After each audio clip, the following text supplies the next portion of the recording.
Já pararam para pensar como um simples machucado na pele se cura? Ou, numa escala muito maior, como a vida é passada de uma geração para outra? Bom, a resposta para essas duas perguntas, que parecem tão diferentes, está escondida dentro das nossas células. E tudo se resume a dois processos simplesmente geniais: a mitose e a meiose. A questão central é essa, né? Como é que a vida consegue ao mesmo tempo se manter e também se reinventar? A natureza, em sua sabedoria, arrumou duas respostas incríveis para isso. Duas formas diferentes de dividir uma célula.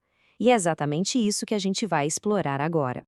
Então, vamos pensar assim: as nossas células são como operárias com duas missões super importantes. A primeira é de manutenção, sabe? Construir e reparar o nosso corpo, garantir que tudo funcione como um reloginho. A segunda missão é a do legado, passar nosso projeto genético adiante. E claro, para missões tão distintas, as ferramentas precisavam ser completamente diferentes. E aqui estão as nossas duas ferramentas. De um lado, a mitose. Ela é a nossa faz-tudo, trabalhando sem parar em quase todas as células do corpo para a gente crescer e se consertar. Do outro lado, a meiose, que é super especialista. É um processo bem exclusivo que só acontece nas células germinativas para criar espermatozoides e óvulos. Ok, vamos mergulhar primeiro na mitose.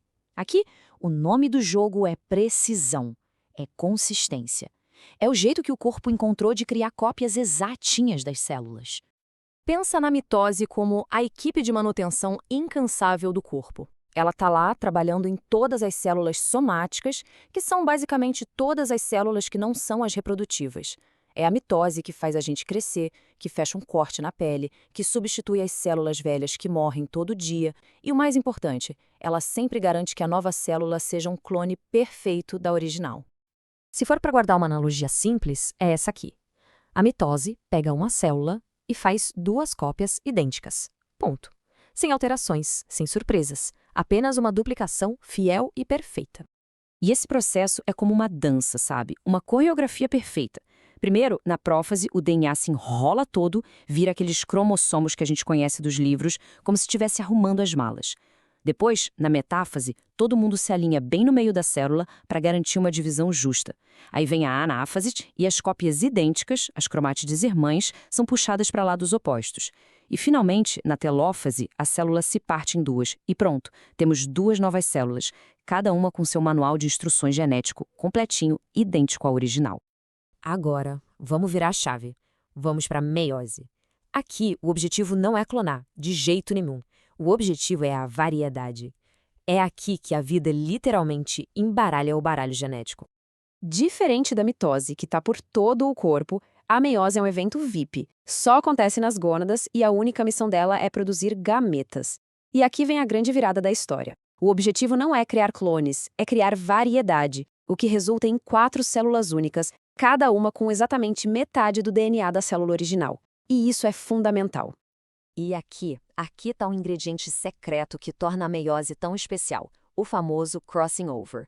Imagina só, durante a primeira fase, os cromossomos que a gente herdou do pai e da mãe se aproximam, se abraçam e trocam pedacinhos de informação genética entre si. Essa troca, esse embaralhamento no nível molecular, que garante que cada espermatozoide, cada óvulo, seja uma combinação genética totalmente nova e única no universo. A maior diferença na estrutura dos dois processos é essa, o número de divisões. A mitose resolve tudo numa única rodada. Já a meiose, ela precisa de duas. Vamos ver como isso funciona na prática. A primeira etapa, a meiose 1, é a divisão reducional. É aqui que a mágica acontece de verdade. Depois daquele crossing over, a célula não separa cópias idênticas. Não, ela separa os pares de cromossomos inteiros, garantindo que cada nova célula receba só um membro de cada par. É por isso que o nome é reducional. O número de cromossomos está prestes a ser cortado pela metade. E aqui está o ponto crucial. Depois dessa primeira divisão, o jogo muda completamente. Uma célula humana que começou com 46 cromossomos, o que a gente chama de diploide, agora gerou duas células com apenas 23 cromossomos cada. Elas são haploides. E essa redução, gente, é a chave de tudo para a reprodução sexuada funcionar. E aí vem a meiose 2, que dá para pensar nela como uma mini mitose. Cada uma daquelas duas células haploides passa por uma segunda divisão. Dessa vez, o processo é bem parecido com o que a gente já viu.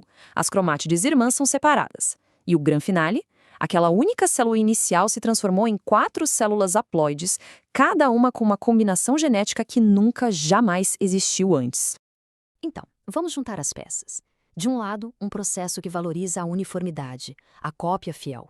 Do outro, um processo que vive da diversidade, da mistura. Olha só, colocando lado a lado, o contraste fica gritante. A mitose tem um propósito claro: criar clones para crescimento e reparo, e faz isso com uma única divisão. Já a meiose não. Ela faz 2 divisões para um objetivo totalmente diferente: a reprodução. Ela cria variedade com crossing over e no final entrega 4 células únicas, com metade do DNA, prontas para criar uma nova vida. Certo, mas no fim das contas, por que isso tudo importa? Por que entender essa diferença é tão fundamental para a biologia? É simples. A mitose garante a estabilidade dentro de um único corpo. Ela faz com que uma célula da pele seja trocada por outra célula da pele idêntica. Já a meiose é o motor da evolução. Ela cria a diversidade genética, que é a matéria-prima para a seleção natural agir, permitindo que as espécies se adaptem e sobrevivam nesse mundo que não para de mudar. Então, para fechar com chave de ouro, é só lembrar disso. A mitose é a fotocopiadora que garante a estabilidade do indivíduo. A meiose é quem embaralha as cartas, gerando a diversidade que garante a sobrevivência e a evolução da espécie inteira. E isso nos deixa com uma última reflexão.